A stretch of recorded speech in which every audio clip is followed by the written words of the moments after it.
So I was crowned in 2016, to be more precise, August 31st, 2016. And I was crowned after the fact that my father, who is still alive, refused a few years back to sit on the throne of his people, to wear the crown of his people. So it's a very interesting responsibility to be a king.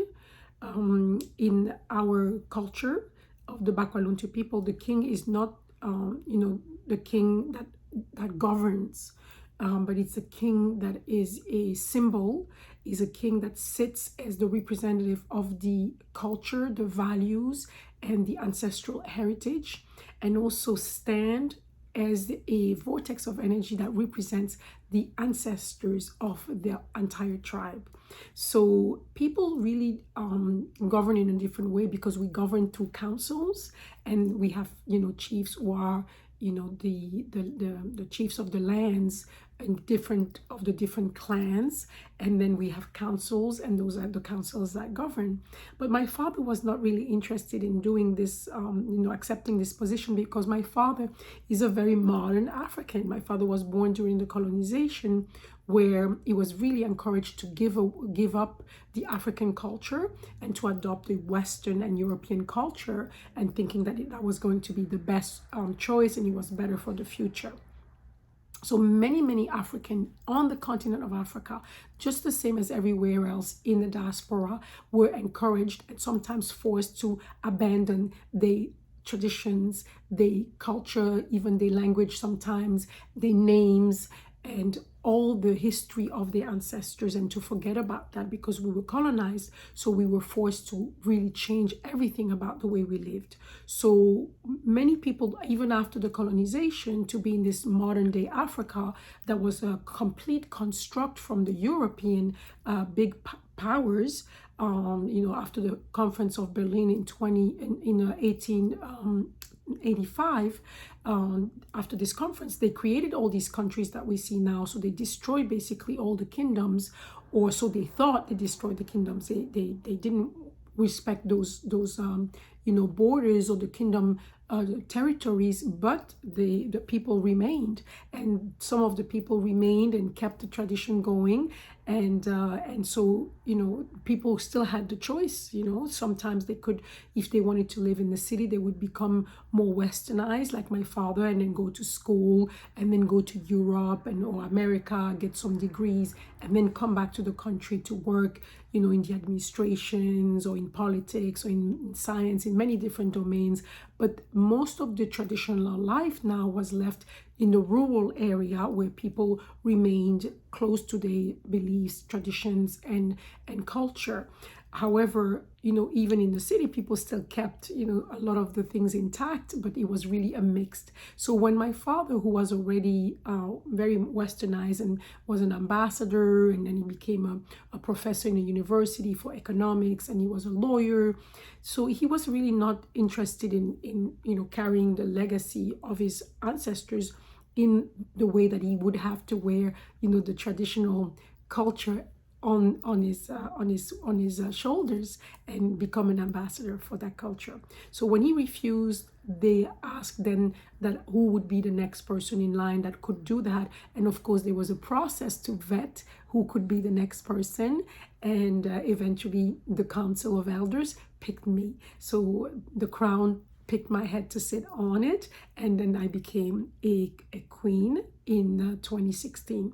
In 2017, a year later, I was then seated on the throne, and this is where the transition from queen, then I become a king. But of course, we are using foreign languages like Western language. It's hard to explain the concept, but it's really that, where the throne itself represents the women's power, because women represent power in our tradition, and men represent authority. So oftentimes it will be a man seated on the throne, because then we have the perfect balance. But sometimes in history, it happens that a woman like myself can sit on the throne, and but in order for me to do that, I have to go through through a lot of transformation, a lot of, work and prayers and rituals that are really from thousands of years ago, so that I can really become posture more of a masculine stance when, of course, I'm going to sit on the throne, not all the time. But so this is why I am a female king and not a mukalenga mukaji. It means female king, not just mukaji wa mukalenga. Mukaji wa mukalenga would be the queen who married a king. So that's how I became a king.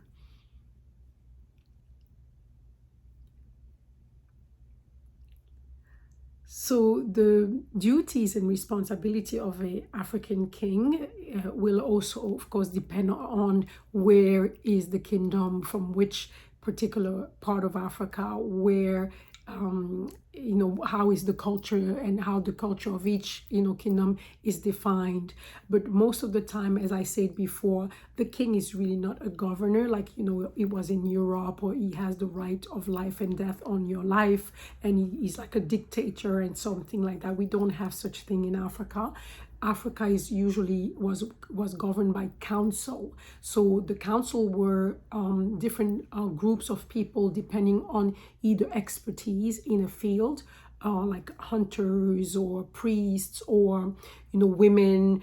Then we had the council of elders, where we had all the people who had mastery in living. So, and those were usually people that had collected a lot of knowledge and wisdom and could be good guidance to the king. So the king rarely take decision on his own or her own. Like in my case, we are really, it's a collective procedure where there is a lot of talk, a lot of seeing the alternatives, a lot of bringing everybody around the same table, or the talking tree, the sacred tree, to make a decision as a collective. So we try to avoid like duality or system of duality. And then the king, like I said earlier, represent the values, embodies the values of the people, translate the tradition, because he's representing the heritage of the person. So he's like an ambassador. He will go around, and when he's invited, he represents the people. And also he's going to be looked upon as the embodiment of a very sacred shrine of the ancestors. So when we sit instead, or when we presence, invoke the presence of the ancestors of the people of the tribe. So it's a very sacred role that we play, and we also are there to keep the cohesion between our people, to bring the unity, and to always work to bring unity.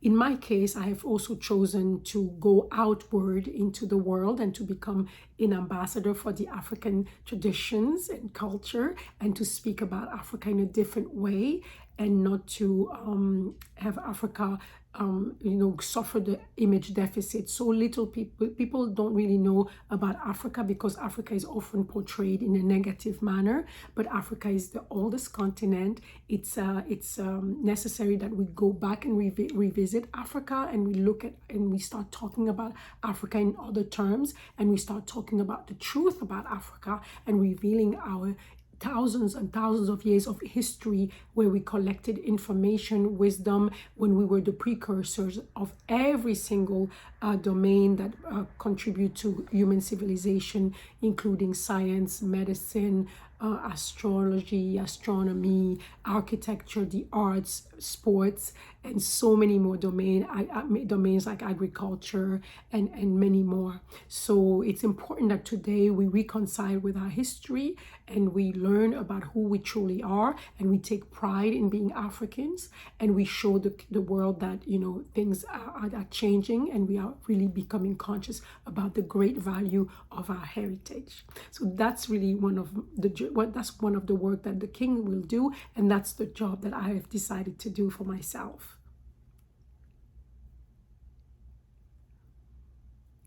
So I have been in Brazil to do a lot of this work and to speak to the African descendant community in Brazil. I was in Brazil several times, and I went and met with different communities, also to really recognize them as being really an offshoot and an offspring of Africa and African communities, and to really recognize and commend them for their courage and the determination on holding on to Africa through many, many different ways with the spiritual tradition of Brazil, to hold on to the music and the arts and the expressions and the way they speak and the way they dress, and so many more things that are imbued into the culture of today's Brazilian are really coming from Africa. And also there has been a traumatism from the people of the diaspora because they were completely cut off from the continent.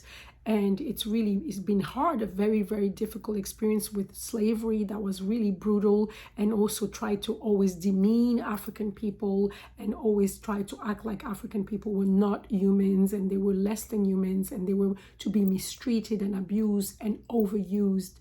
And so today there is a need for healing, there is a need for corrections in all of that.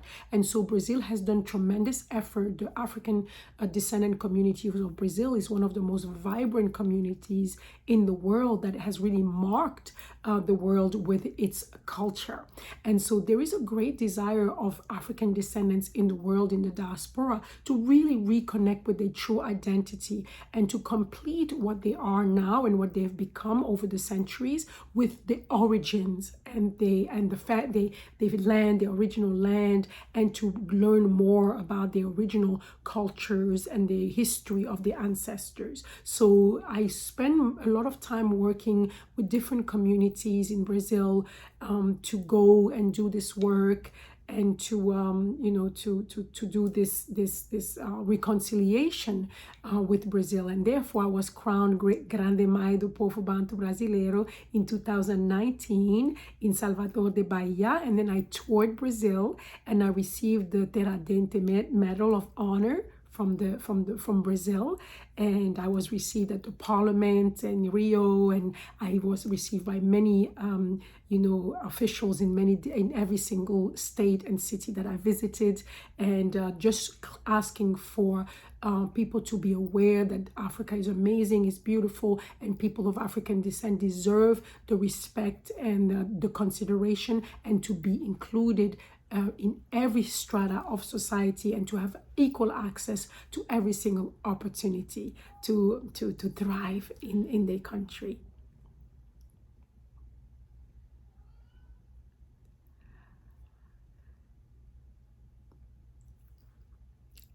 When I come to Panama, what I expect is something similar to what happened in Brazil.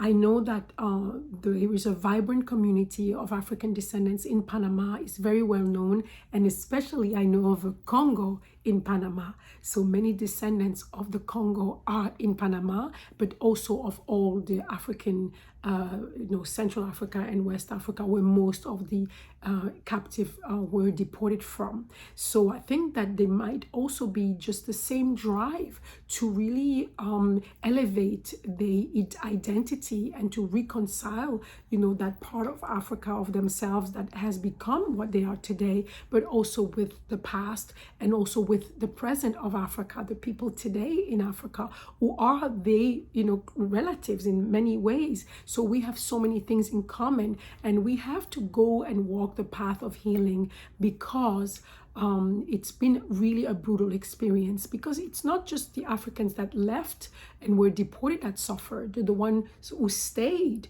also suffered immensely, because not only they lost family members, they lost loved ones, but they were also completely, enslaved on the continent of Africa, because, the Portuguese and the Dutch and the French and the British and, the Germans, and they were all going to Africa and taking over land and creating chaos and havoc on the ground. So bringing the two communities of Africans, the ones of the diaspora and the ones of Africa, to be together, to reconcile is very crucial and important, not only for the people of the diaspora, but also Africa has lost a piece of herself when all these dramatic deportation happened. So Africa also needs to be back connected with the descendants of our ancestors. And so, and our descendant of our ancestors have to be connected with the descendants of their ancestors who stayed. And I think it's to bring the family back together and to reconcile our identity, to really put the pieces back together so we can edify life, we can edify and strengthen who we are, and work and deal with, healing the traumas that we underwent. So and that's, these traumas also still bring inequality today.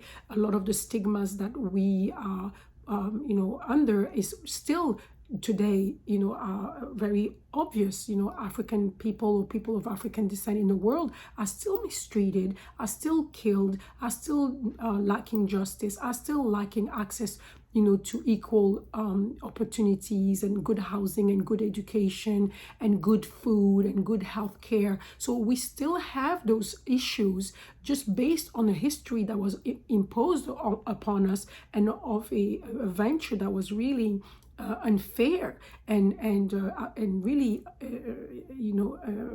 very, very violent.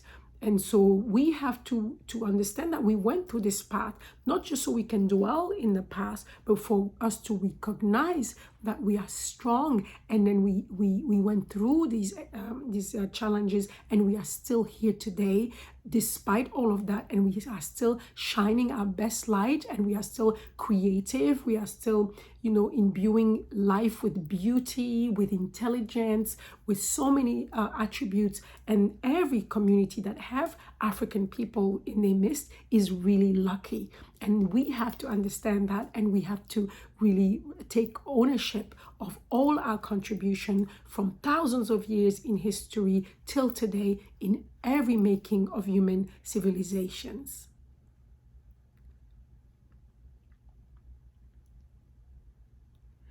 It is not surprising that people in the diaspora, many of them, do not know that they are kings and queens till today in Africa, because oftentimes Africa is not spoken about anyway. And when it's spoken about, it's a very negative terms, and oftentimes to showcase that it's really a place that is not worth going.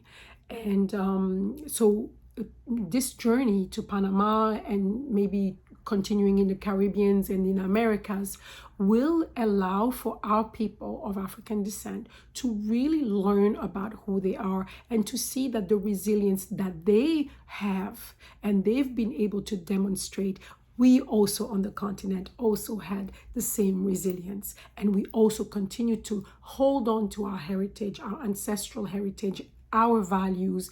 And this is how we can build ourselves and become strong from within. And also we can start to recognize that we have a common denominator on which we have to build, so that we can gain strength and momentum to gain strength together.